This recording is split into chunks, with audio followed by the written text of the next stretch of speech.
Yo, hey everyone, Andrew here, bringing you another video review. And do you know what today is? Today's Wednesday, the best day of the week. You know why? Because today's comic book day. And that means we're going to be talking about my comic load for the week. So this is actually my smallest week of the month, with only like 11 titles, which is probably big for some people, but for me, that's actually pretty small.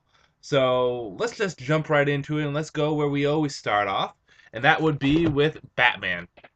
Yeah, we'll start off with Detective Comics number 12, and this is the issue month 12 for these comics. So can't believe it's been almost a year since the New 52 started up. Feels like it was just yesterday. Well, like literally, it feels like it was just yesterday. So it's kind of crazy. So yeah, issue number 12 of Detective Comics. We're wrapping up the Mr. Toxic story arc, and basically Batman has his final showdown with Mr. Toxic, and he sports a brand new Batman suit that's supposed to protect him from radiation and gives him a jetpack. And there is a secret to Mr. Toxic and exactly how to defeat him. It's just whether or not Batman's able to utilize the secret before Toxic blows up, because if he blows up, it's like a neutron bomb. Good, bad, whether or not you should get it. Good, the art is great as always. I love Tony Daniels' art. There's no argument there. I like the extra bat suit. I like it when sometimes, not all the time, but sometimes Batman has special suits. Like in Night of Owls, he had the Bat Buster suit where he was beating up the Talons with that suit. It just varies different things where he has special suits to do special things. That I think is kind of cool. Not all the time, but just sometimes. Like if he was to go up against, I don't know, Mr. Freeze, he would have a special, thermal suit where he would protect him from the cold, something along that lines. But I did like the utilization of another suit. The dialogue I thought was pretty good, and on a whole, I thought the pacing was pretty good too. Bad. The final fight scene was a little. It didn't really do much for me, and it really didn't utilize that cool suit that they showed. It just was there. And in addition to that, I just felt as though, I don't know, the story was kind of boring. It really didn't have much going for it. It wasn't bad, it just wasn't there. It wasn't there for me. So, whether or not you should get it. The thing is about Detective Comics is it's not a bad comic, it's just not as good as everything else. And this last story arc really has showed that. It's just kind of been a safe comic. So I'm gonna give this a 3 out of 5. It had some good stuff going for it, but on a whole, it was just that kind of safe. Moving on to Batwing issue number 12. So Batwing is going up against the Lord of Battle, which is this huge guy that looks like Thor almost. He even has a hammer. But he's not stupid. He's bringing along the Justice League International and Nightwing. Because the Lord of Battle could probably, give Superman a run for his money. Might as well bring in the cavalry, and it is pretty much a battle for the country that they're in, and also it's for a close dear friend of Batwing. So the question is will Batwing be able to defeat the Lord of Battle and save his friend, or unfortunately will life be lost at the 12th issue of Batwing? Just gonna have to read and see. Good. Pacing was well done. The battle was really fun. The resolve of the battle was very clever and very well done. And I really do like. I like Batwing's character because he's not stupid. He knows he can't fight this guy on his own, so he calls it the Justice League International. So I like that too. Bad. I can't really say there's any bad about this. It didn't blow me away by any means, but I thought it was an okay story. I will give this a 4 out of 5. Batwing has continuously made me happy while reading it. I don't think there's been a bad issue of Batwing yet. Moving on to Action Comics issue number 12. So, Superman is fighting against the other Superman from the past who has psionic powers, and he wants this little kid to make this kid into a psionic soldier, yada yada yada. And basically, Superman has to take on this other Superman while also finishing up quickly enough to save Lois Lane because she's dying. She got hit by a car. I mean, this is like Grand Theft Auto. She's out of there. So he needs to save her, and he only has like 20 minutes to do so. Will Superman be able to save her? Well, obviously he will. Come on. Action Comics is set in the past, and Lois is in the mainstream, so we know she gets saved. But how will he save her, and how will he deal with this other Superman? Good. I liked the resolve when it came down to saving Lois Lane. I thought it was very clever, but Silver Age in the right way. So I think that was very nicely handled. The fight wasn't bad. I thought the fight was pretty good. And interesting parts of the Superman mythos was drawn in and put into this. So I did like that also. Uh, Bad. The dialogue wasn't bad, but there was a few instances where I had to go and be like, okay, I'll read that over. Okay. So, the dialogue was okay, but it was still a little scratchy here and there. And I thought the ending, the very end, with, kind of, I don't want to say cliffhanger, but the ending, I think, could have been handled a little bit better.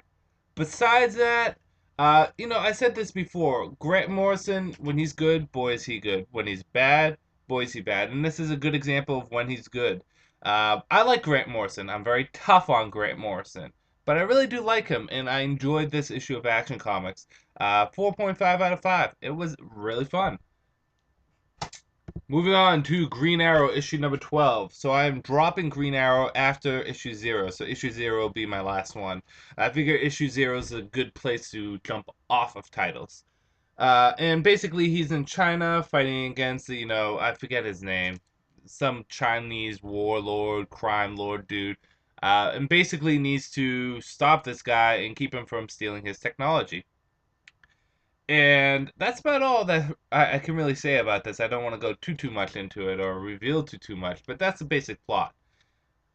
Good. I thought the dialogue was actually handled very nicely, but more or less the internal dialogue than anything. There's a few references here and there to poker and Green Arrow using his poker face and bluffing with a bluff, and it was actually pretty interesting internal dialogue. The fighting wasn't that bad, and I thought the pacing wasn't bad either. Um, Bad. There's one point where he uses hard holograms to create weapons, which I thought was, even in a comic book universe, a little too far fetched, especially for a character like Green Arrow. So I really didn't care for that. And there's a female character that they introduce in towards the end who's referenced a lot towards throughout the whole entire issue, but she kind of comes out of nowhere, and that bothers me. She just kind of shows up, so that kind of annoyed me. On the whole, I haven't been liking Green Arrow for the past few issues. This one wasn't that bad. I'll give it a 3.5 out of 5. It was actually pretty decent. It's not enough to make me want to stay on the title, but it was pretty decent. Moving on, Red Lanterns, issue number 12. So Atrocitus has to fight Abysmal, or Bissimus. There we go, Bissimus. His first creation to try to create the Red Lantern Corps. But the Red Lanterns are dying. And, he has no power left, and it's really just him and Dexter versus this overpowering, massive, hulking beast. Will he be able to do it, or will he need help from an unlikely ally? Well, I'm just going to have to read and see. Good. The fight scene was really fun in this. It really was good to see Atrocitus struggle and be put to his limits and almost die. So I really did like the fight scene in this. Dexter was cute, especially at the end. Especially at the end. So that was good, and I liked how Atrocitus kind of outsmarted everyone. He had a plan within the plan the whole entire time. In addition to that, I liked the resolve with what happened to the Red Lantern Corps. It's a different Corps now, but I like the resolve. Bad. Um, I thought the whole fatality thing with the Star Sapphires was a little silly and a little unnecessary. But besides that, I think this was overall a good issue. I will admit, Red Lanterns is not the best comic out there, but it's definitely my guilty pleasure.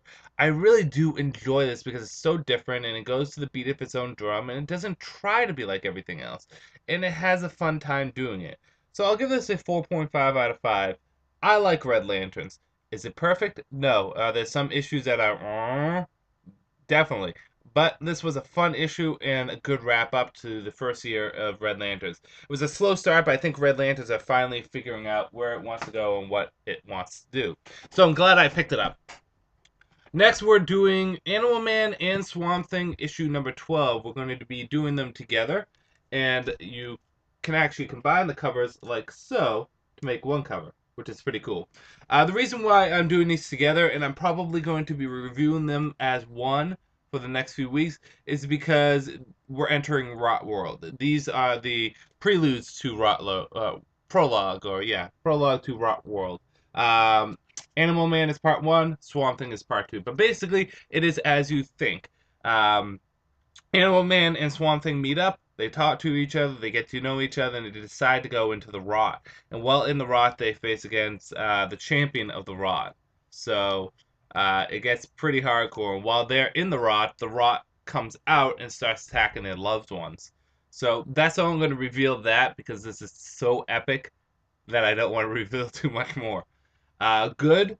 The pacing was beautifully done. The dialogue was great. The interactions between the characters were natural. Felt so very natural. The drama and tension was good. I like the high concept I used for the Rot world or inside the Rot, how time passes differently, which I thought was pretty good. The art was fantastic. Bad, none. This was great. 5 out of 5 for the two of them, Swamp Thing and Animal Man. Really has been pushing out some of the best stuff in the new 52 out of those two. So pick them up, pick them up, and I would even say it's kind of a good jumping on point. There's a lot of backstory you should know, but I could say you can jump on there. So, anyways, moving into Huntress and Power Girl World's Finest. So basically, they're fighting against the big atomic nuclear man. Get his name. Doesn't really much matter. And they keep on questioning whether or not he's from Apocalypse, and that's basically the issue. Uh, I would want to say 60% of the issue is them taking on that nuclear man thingamajiggy, and the other 40% of the issue are flashbacks. So good, bad, whether or not you should get it. Good. I love the flashbacks. I think they're fun. I think they're quirky. They have a nice tone to them. I even like the art in the flashbacks a little bit better, or at least how it's delivered a little bit better because Perez does the art and the rest of it. And Perez is one of my favorite artists, but I think the art in the past serves the comic or the tone of the comic a little bit more than the current art. But the art in both of them are good. But I really did like the flashbacks a lot, especially Huntress with her ice cream. You'll know what I'm saying. Nice witty dialogue between all of them. I do think it was well paced. The characters were in character. I like the little friendship they have, or their buddy relationship. I don't know how to say. They feel natural when they talk to each other. Bad. I'm just not invested in this story. The characters are great. The writing is great. The art is great. But the main story with Nuclear Man and whether he's from Apocalypse or whether he's not from Apocalypse, I just don't care. Who cares? I figured we'd be doing some stuff a little bit more epic, and while this is laying down the groundwork, and who knows, maybe there's something bigger going on in the background that we'll find out later, I just don't care. It really doesn't much matter to me. On a whole, I will give this a 3 out of 5. It was fun. And, Huntress and Power Girl, World's Finest, I think will stay at 3 out of 5 until it does something to impress me. But yes, there we go. Moving on to Earth 2, issue number 4. So, Hawk Girl, who we have confirmation is Kendra in this universe. So, Hawk Girl and Jay Garrick, the Flash, meet up with Alan Scott and they have a big throwdown with Grundy. And another possible member to the Justice Society shows up. But is that member a friend or foe? And what is their connection to Kendra in the past? Just gonna have to read and see. Good. Art is beautiful. The pacing was very well done. I liked the fight between Grundy. It makes Grundy feel intimidating, and I liked the new character that was revealed for this. Kendra really shined as the character in this, and I really hope that James Robinson decides to write Hawkman. I'm telling James, looking at you, write Hawkman. Not only do I think he would do well with Hawkman, but I really would like to see his interpretation of Shira Hall. Because he does such a great job with Kendra here. And Hawkgirl and all of her incarnations have always been one of my favorite superheroes. I really did. I've always liked Hawkgirl. So, along with Hawkman. Hawkman, I think I like a little bit more, but really well done in his interpretation of Hawkgirl. Um, Bad, I can't really think of any bad. It's not quite as good as the previous weeks. I'll give it a 4 out of 5, but it's still pretty good. I enjoyed Earth 2, one of the comics that you should be getting because it is one of the best of the new 52. And then Justice League International issue number 12. This is pretty much the end of Justice League International. There is the annual coming out, which I find funny that they're having the annual for a title that's getting canceled, but it's basically a funeral for a friend. They have a funeral for Red Rocket, and everyone attends. Batman attends in the shadows. No one knows he's there. The reason why is because the Justice League International gets ambushed, and Batman's the only one that's conscious to fight this bad guy. So that's basically the gist of the main story. But we also get a little bit of resolve for the Justice League International, which will deliver us into the good. Uh, this is pure fanboy for me. Pure fanboy. That's good. But I like the fact that Batman was in the shadows and he was the one that had to deal with the bad guy while the Justice League International kind of woke up, and he was the one that ultimately, took this bad guy on. Um, it's just classic Batman. I love it. It's pure fanboyish what I'm saying now, but hey, he's my boy. I love Batman. But I thought this wrapped up the Justice League International, left us with this. The comic may end, but the stories won't. The JLI will be there in some way, some shape, some form. There will always be a Justice League International. So I did like how that was handled. The art was great, the fighting was good, and the dialogue was very nicely done. And I'm sad that this title's getting canceled because character interactions were golden. Uh, Bad, none. 5 out of 5. This was a great issue. Pick it up. And I'm eager to see how the annual comes out because they left on a cliffhanger kind of with the annual on what they're going to do. Feels as though Bruce Wayne's going to help out a bit. Wink, wink, wink. Finally, last comic this week is Before Watchmen, Night Owl issue number 2 of 4. And with the Watchmen stuff, I try not to reveal too much about it. I just kind of go right into it because I want people to experience this on their own, and I want them to experience it without me spoiling anything. Basically, it's a little bit more about Night Owl and Rorschach teaming up together. It focuses them as a team, and it also kind of flashbacks on his relationship with his mother a bit more. That's all I'm going to say about plot. The art is good, the dialogue's good, the pacing's good, and I think the story elements are interesting. Bad, I felt as though Rorschach was just kind of there. I didn't really care for him in this comic. I want this to be more focused on Night Owl. It wasn't horrible. It was handled nicely. I didn't care for him there. On a whole, whether or not you should get it, 4 out of 5, fun issue, pick it up. Night Owl isn't my favorite of the Before Watchmen, but it's definitely good. It's definitely good. So yes, that is my comic load for this week. I did not forget anything this week. So I'm going to end this video here. This is Andrew saying peace out for now.